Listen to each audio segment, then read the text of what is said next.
Hi అండి. Welcome to my channel. చిక్కుడుకాయ, tomato, బంగాళదుంప కర్రీని నా స్టైల్‌లో చేయండి. బ్యాచిలర్స్ ఈజీగా ఉంటుంది. ఎలా చేయాలో చూద్దాము. హాఫ్ కేజీ చిక్కుడుకాయలను తీసుకుని శుభ్రంగా ఇలా ఒలుచుకొని అయితే తీసుకోవాలి.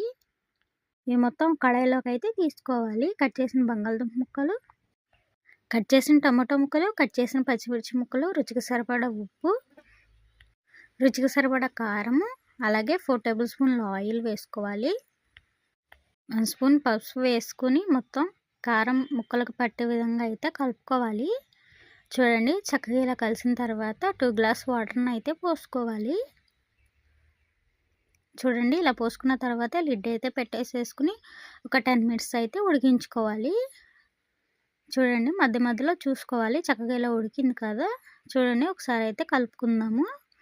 అంతేనండి, ఆయిల్ పైకి వచ్చేసింది కదా, అంతే పర్ఫెక్ట్గా అయితే ఉడికినట్టే. కొంచెం కొత్తిమీర వేసుకొని గార్నిష్ చేసుకోవడమేనండి. ఎంతో టేస్ట్ అయిన చిక్కుడుకాయ, టమోటో, బంగాళదుంప కర్రీ అయితే రెడీ అవుతుంది.